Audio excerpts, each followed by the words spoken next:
नमस्कार दोस्तों, मैं अरुण कुमार शुक्ला और स्वागत है आपका हमारे YouTube चैनल विजन एकेडमी टेलीबाग में। तो दोस्तों, हम लोगों ने प्राचीन भारतीय इतिहास पढ़ा, जिसमें प्राचीन भारतीय इतिहास में हम लोगों ने सिंधु घाटी सभ्यता से लेकर के हर्षवर्धन के जीवन काल को पढ़ा कि किस प्रकार सबसे उन्नत व प्राचीन सभ्यता सिंधु घाटी सभ्यता का उत्खनन हुआ, कौन कौन से अवशेष मिले और क्या उसकी प्रारंभिक विशेषताएं थी।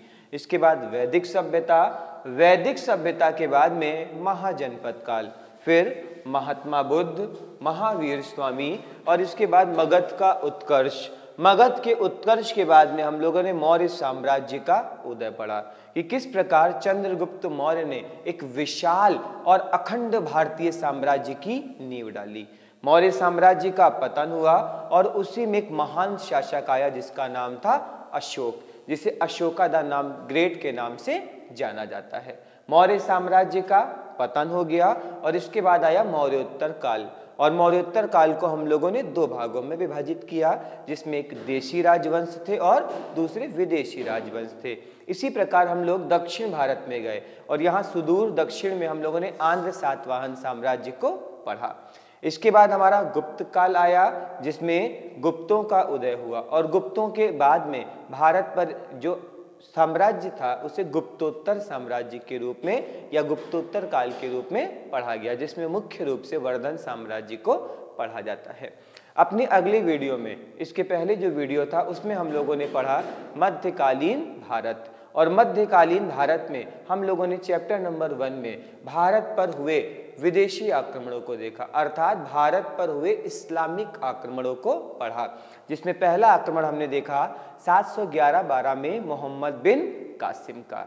दूसरा आक्रमण हम लोगों ने देखा 1001 से 1025 तक भारत पर लगभग 17 आक्रमण, और आक्रमणकारी का नाम महमूद गजनवी। और इसके बाद हमने पढ़ा भारत पर होने वाला सबसे शक्तिशाली मुस्लिम आक्रमण, और वह मुस्लिम आक्रमण जिसने भारत में साम्राज्यवाद को उदय दिया, अर्थात साम्राज्यवाद को जन्म दिया। इसके पहले जो भी मुस्लिम आक्रमण हुए उनका उद्देश्य केवल एक ही था कि भारत में आक्रमण करना और आक्रमण करने के बाद लूटपाट जो भी धन मिले उसे ले जाकर के मध्य एशिया में एक विशाल साम्राज्य की नींव डालना। भारत पर तीसरा मुस्लिम आक्रमण हुआ मोहम्मद गौरी का। मोहम्मद गौरी ने भारत पर कई आक्रमण किए और कई युद्ध लड़े। 1205 में भारत से वापस जाते समय खोखर नामक जनजाति द्वारा मोहम्मद गौरी की हत्या कर दी गई।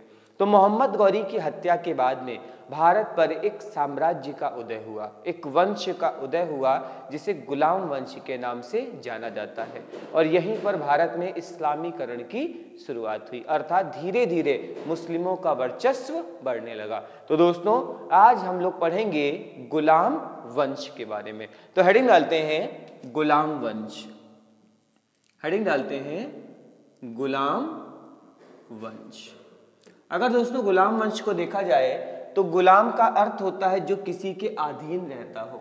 गुलाम का अर्थ होता है जो किसी के अधीन रहता हो। तो गुलाम वंश को दास वंश के नाम से भी जाना जाता है।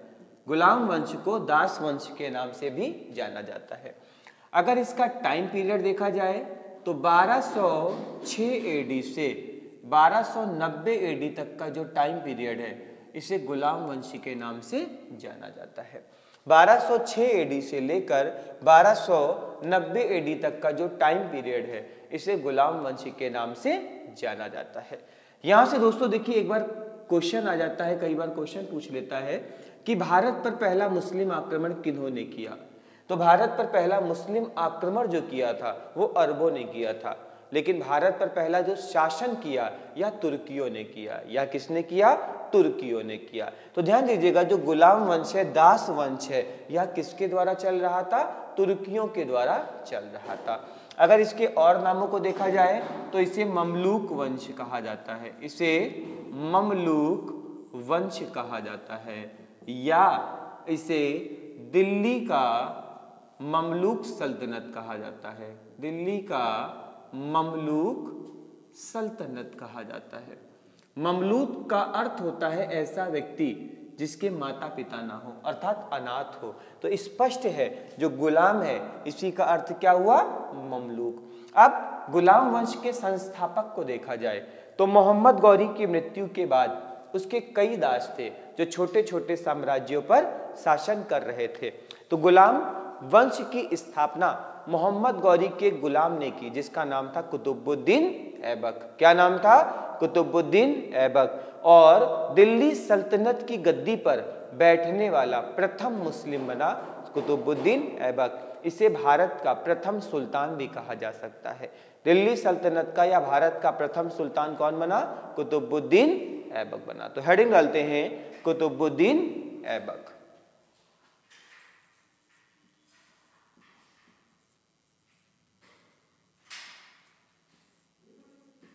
कुतुबुद्दीन ऐबक।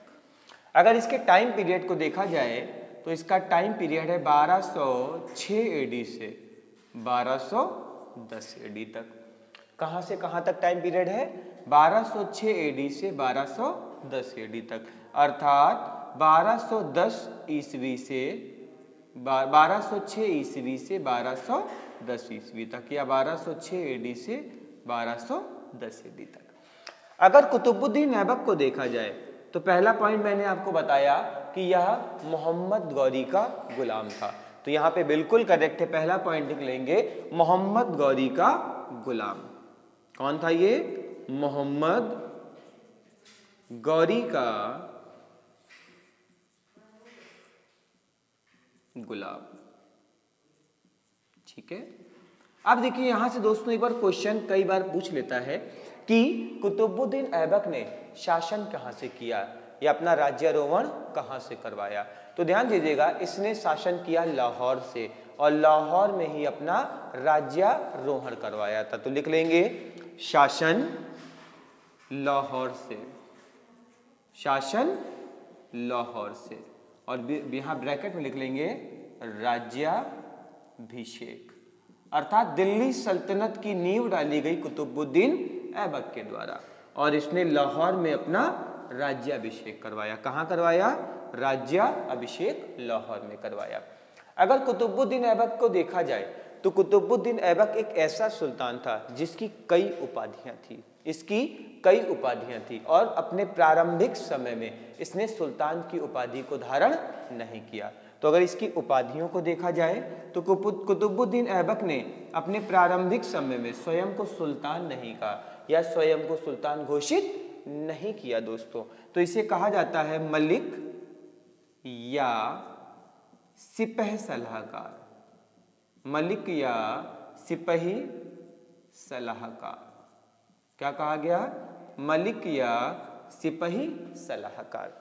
अगर अन्य उपाधियों को देखा जाए तो कुतुबुद्दीन ऐबक को कई अन्य नामों से भी जाना जाता था, जिसमें पहला नाम है कुरान खां। पहला नाम क्या है, कुरान खां। ध्यान दीजिएगा, कुतुबुद्दीन ऐबक को कुरान खां के नाम से जाना जाता था। क्यों, क्योंकि यह कुरान की आयतों को अच्छी तरीके से जानता था और यह इसको मुँह ज़बानी याद थी, अर्थात इसके होठों पर रखी हुई थी कुरान की आयतें और यह जो भी कार्य करता था वह कुरान के अधीन ही करता था। कुरान को जानता था, कुरान को मानता था और कुरान के अधीन ही सारे कार्य करता था, इसीलिए इसको अन्य नाम क्या था, कुरान खां। अगर दूसरा देखा जाए तो इसे कहा जाता है हजरते आला। क्या कहा जाता है, हजरते आला, जिसका अर्थ होता है एक न्यायपूर्ण राजा। हजरते आला का अर्थ होता है एक न्यायपूर्ण राजा, अर्थात ऐसा राजा या ऐसा सुल्तान जो सभी लोगों के साथ न्याय करे। इसकी नज़र में कोई भी व्यक्ति ऊंचा नीचा छोटा बड़ा ना हो, सभी लोग एक समान हो, ऐसे व्यक्ति को कहा जाता है हजरते आला। नेक्स्ट अगर देखा जाए तो इसे कहा जाता है लाख बख्श। क्या कहा जाता है, लाख बख्श कहा जाता है। इसका अर्थ होता है लाखों में दान देने वाला।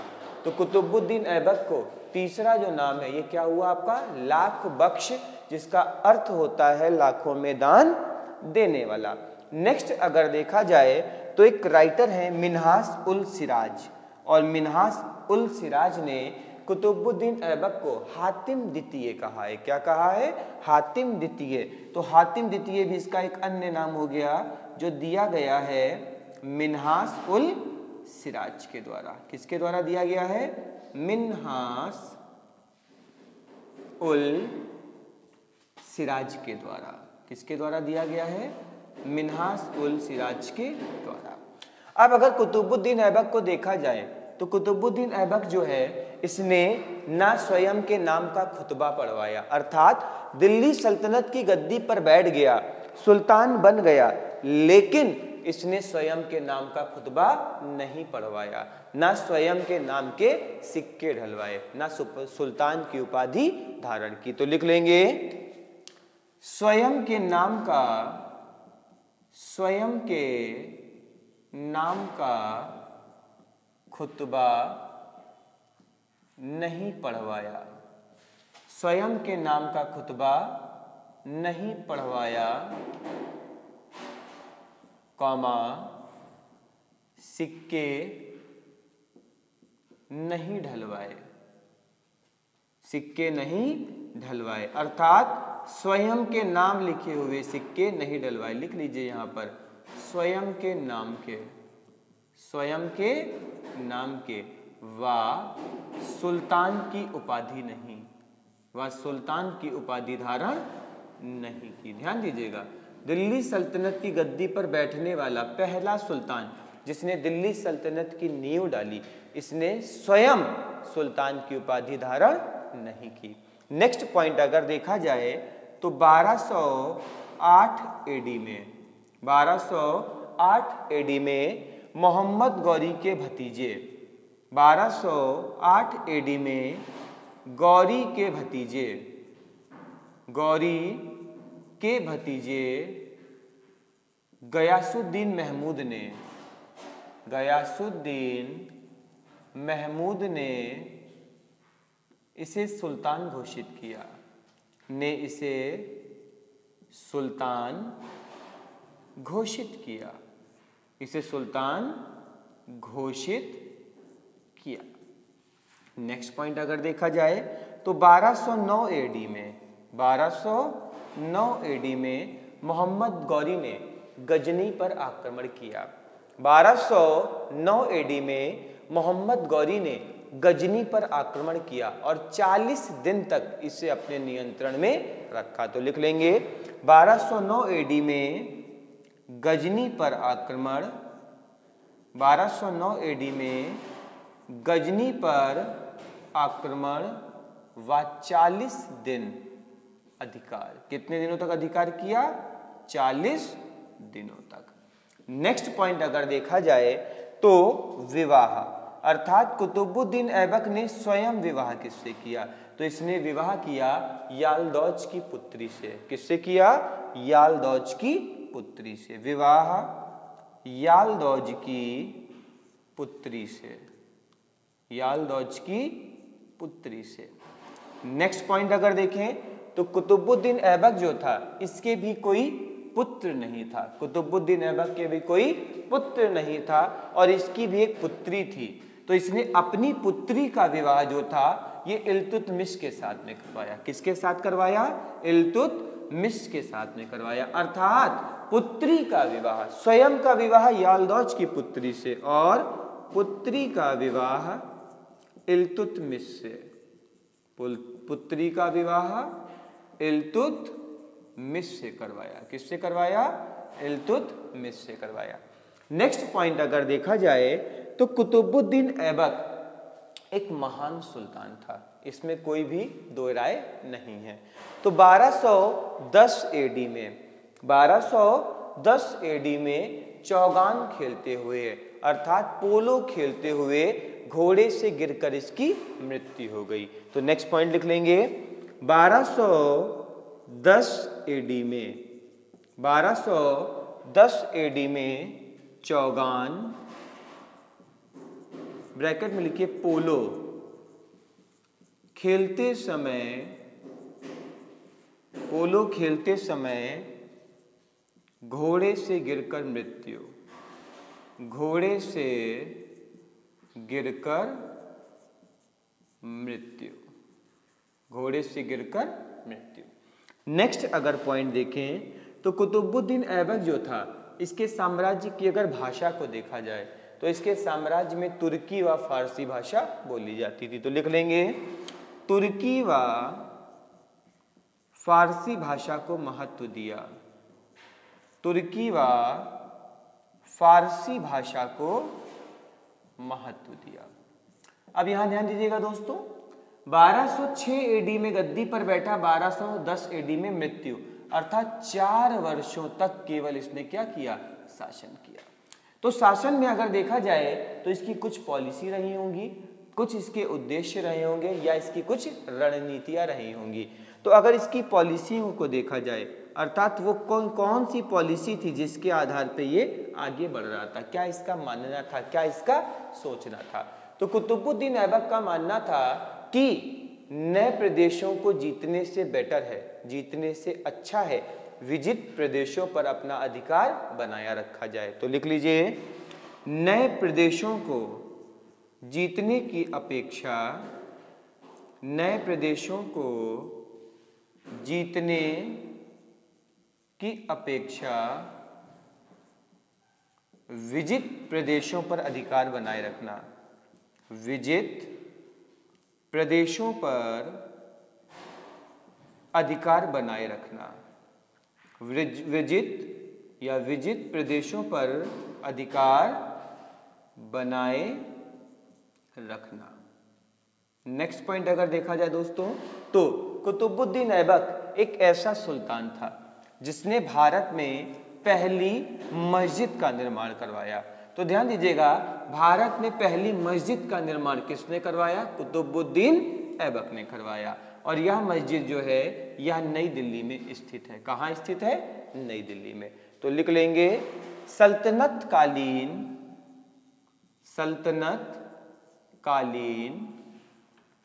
प्रमुख निर्माण, सल्तनत कालीन प्रमुख निर्माण। अगर सल्तनत कालीन प्रमुख निर्माणों को देखा जाए तो कुतुबुद्दीन ऐबक ने 3 बड़े निर्माण करवाए। पहला अगर निर्माण देखा जाए तो भारत में पहली मस्जिद दिल्ली में बनवाई। तो लिख लीजिए, दिल्ली में कुव्वत उल इस्लाम मस्जिद, कुव्वत उल इस्लाम मस्जिद, और भारत की यह पहली मस्जिद है। दूसरा अगर देखा जाए तो अजमेर में 2.5 दिन का झोपड़ा बनवाया, अजमेर में 2.5 अर्थात 2.5 दिन का झोपड़ा बनवाया। और तीसरा अगर देखा जाए तो एक मुस्लिम संत हैं कुतुबुद्दीन बख्तियार काकी। तो ध्यान दीजिएगा, ख्वाजा कुतुबुद्दीन बख्तियार काकी के नाम पर कुतुब मीनार का निर्माण शुरू करवाया। लिख लेंगे, ख्वाजा कुतुबुद्दीन बख्तियार काकी के नाम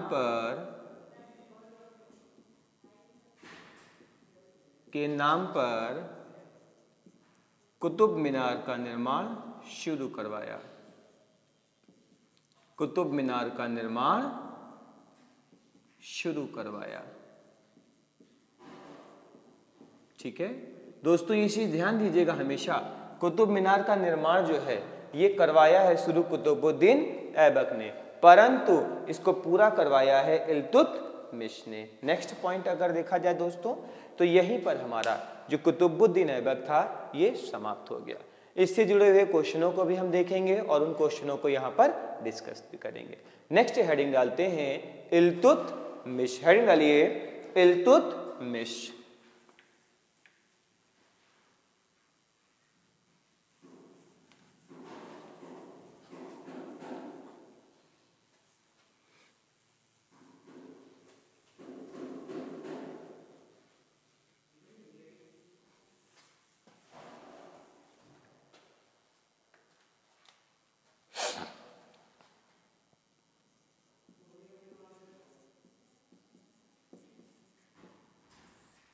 ठीक है, ध्यान दीजिएगा, इल्तुतमिश का अगर टाइम पीरियड देखें तो 1210 एडी से 1236 एडी तक।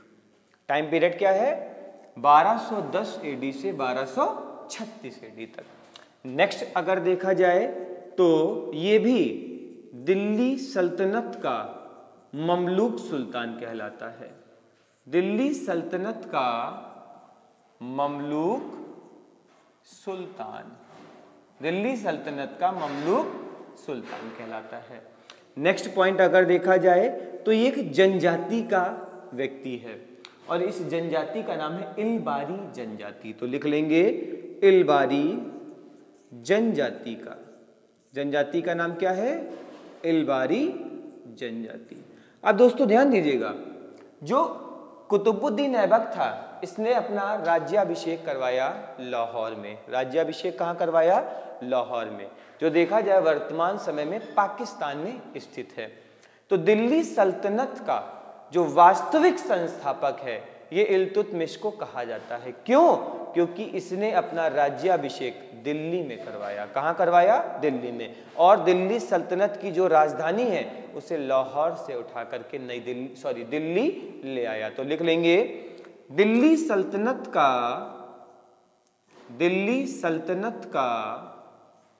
वास्तविक संस्थापक, दिल्ली सल्तनत का वास्तविक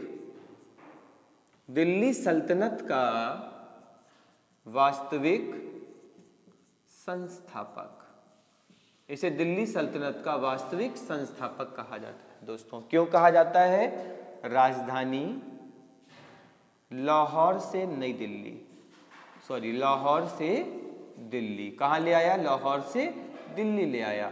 जबकि कुतुबुद्दीन ऐबक ने दिल्ली सल्तनत की नींव डाली, परंतु वह शासन कहाँ से कर रहा था? लाहौर से कर रहा था।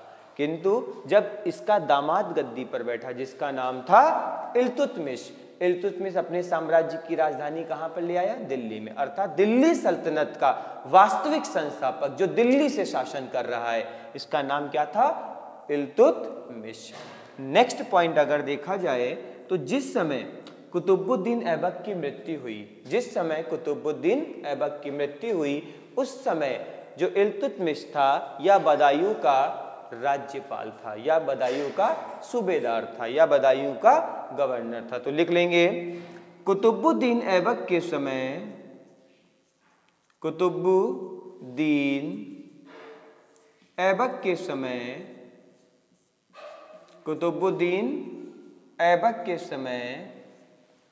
बदायूं का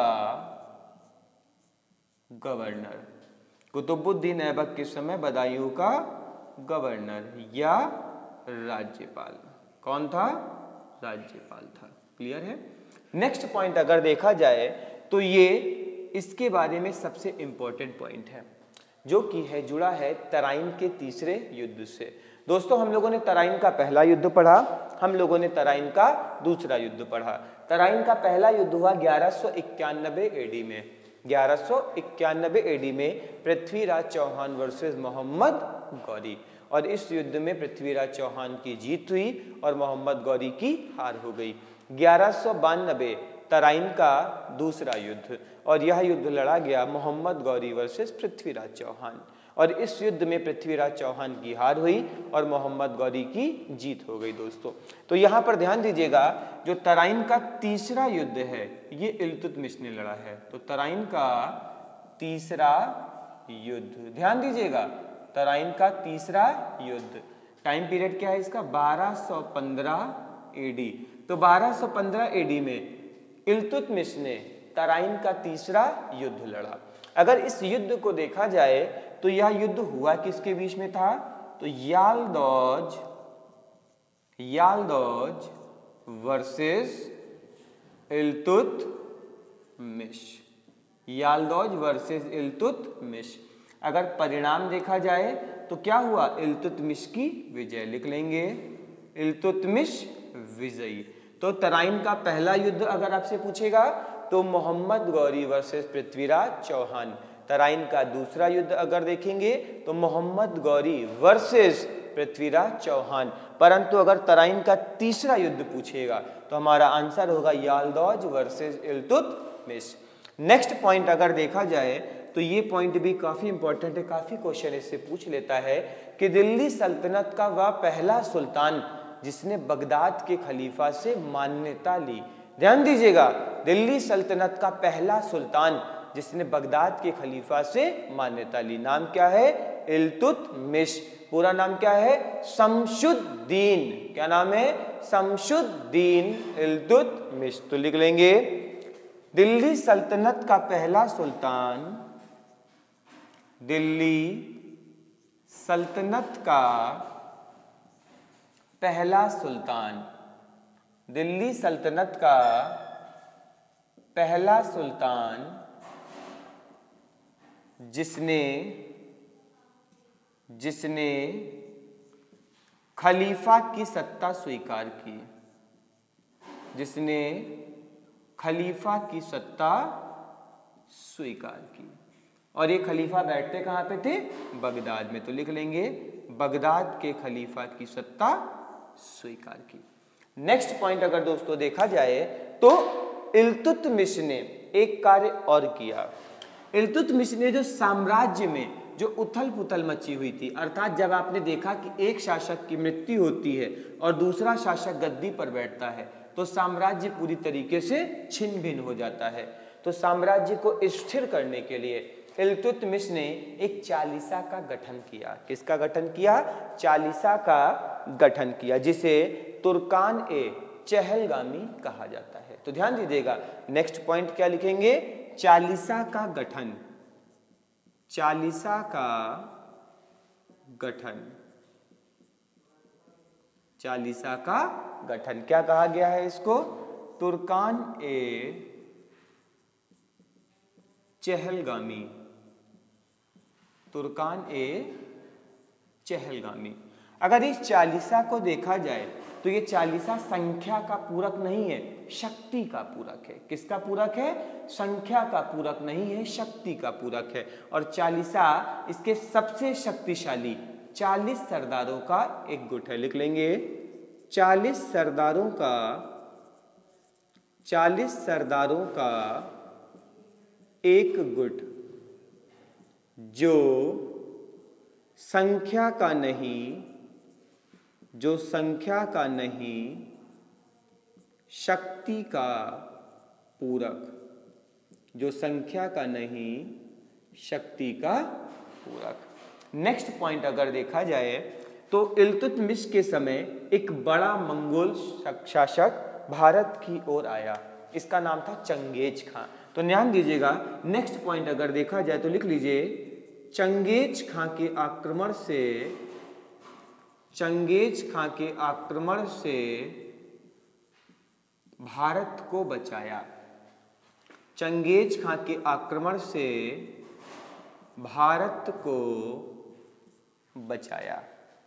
चंगेज खां के आक्रमण से भारत को बचाया। तो चंगेज खां भारत कब आया?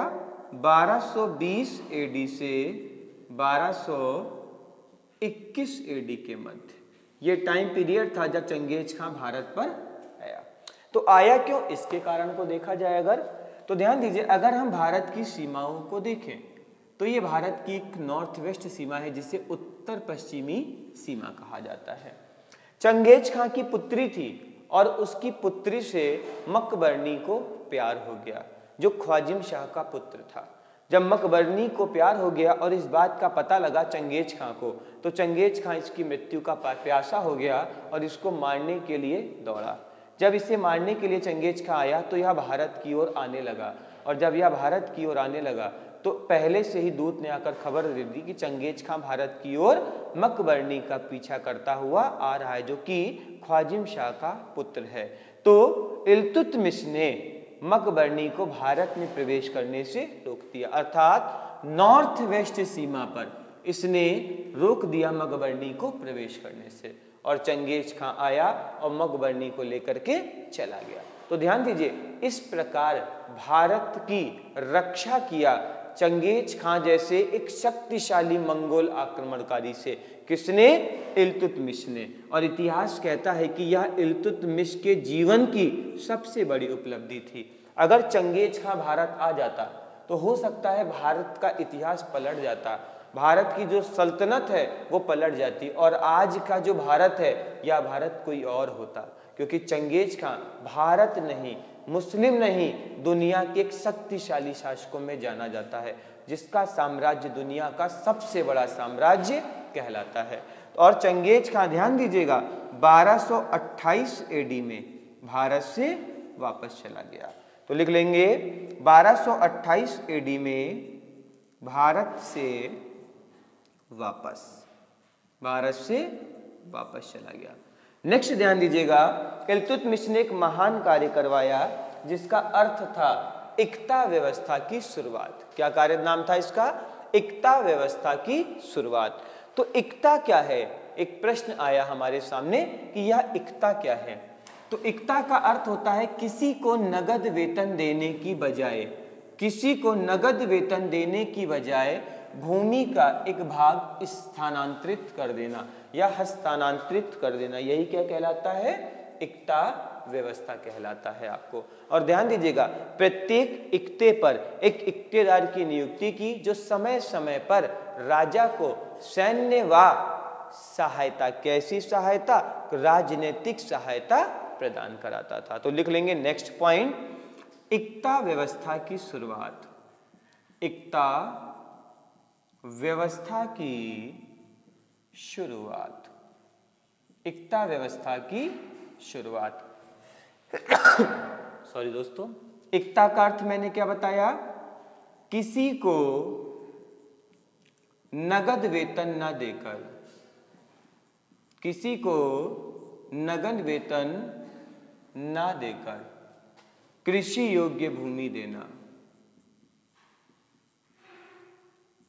कृषि योग्य भूमि देना। ठीक है।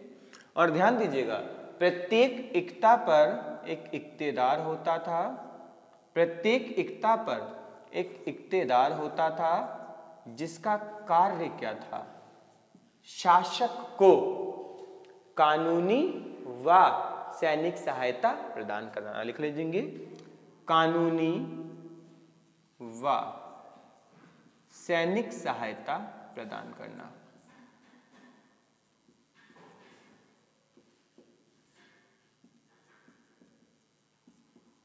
ठीक है दोस्तों। नेक्स्ट अगर देखा जाए तो इल्तुतमिश ने मुद्रा व्यवस्था में काफी परिवर्तन करवाए। तो लिख लेंगे मुद्रा व्यवस्था। और अगर मुद्रा व्यवस्था को देखा जाए तो मुद्रा व्यवस्था के क्षेत्र में चांदी का टंका व तांबे का जीतल चलवाया। तो लिख लेंगे चांदी का टंका, चांदी का टंका व तांबे का जीतल चलवाया, तांबे का जीतल, तांबे का जीतल चलवाया। ठीक है। कभी कभी पूछ लेता है इन दोनों में संबंध क्या है, तो ध्यान दीजिएगा 1:48 यह इनके बीच में संबंध है, टंका व जीतल के मध्य में दोस्तों। और अगर चांदी का टंका देखा जाए तो ये 175 ग्रेन का होता है। कितना होता था? 175 ग्रेन का होता था चांदी का टंका। नेक्स्ट अगर देखा जाए तो जो इसका सेना प्रमुख कहलाता था, इसे दीवाने आरिज कहा जाता था, जिसका अर्थ या जिसको कहा जाता था तुर्की भाषा में आरिज ए मुमालिक। ध्यान दीजिएगा, जिसे कहा जाता था आरिज ए मुमालिक। तो दीवाने आरिज व दीवाने वरीद, अर्थात जो वजीर था, दो प्रमुख पद इस समय पर होते थे। नेक्स्ट अगर देखा जाए तो इल्तुतमिश जो था, इसने स्थापत्य के क्षेत्र में भी कुछ निर्माण करवाया। इल्तुतमिश ने स्थापत्य के क्षेत्र में भी कुछ निर्माण करवाए और 1231 एडी में, 1231 एडी में कुतुब मीनार का निर्माण पूरा करवाया। तो लिख लेंगे स्थापत्य के क्षेत्र में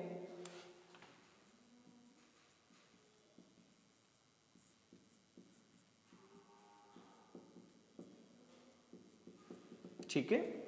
तो 1231 एडी में या 1231 ईस्वी में कुतुब मीनार का निर्माण पूरा करवाया। कुतुब मीनार का निर्माण पूरा करवाया। ठीक है दोस्तों।